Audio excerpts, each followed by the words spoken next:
আসসালামু আলাইকুম। শীতের সংবাদ নিয়ে আমি হাজির হলাম আপনাদের কুতকুতি ভাবি।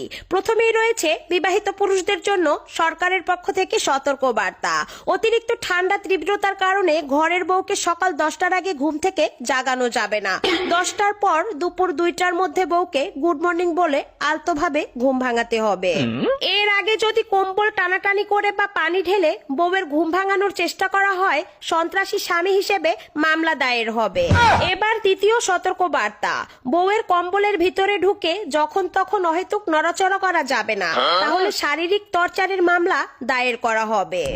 বিশেষ যে সতর্ক বার্তা রয়েছে সেটি হলো বউকে মাসে একদিনের বেশি গোসল করাতে বাধ্য করা যাবে না, তাহলে নারী নির্যাতনের মামলায় 20 বছর কারাদণ্ড দায়ের করা হবে। এখন নেব বিরতির পর নিয়ে আসবো ব্যাচেলরদের খবর। ধন্যবাদ।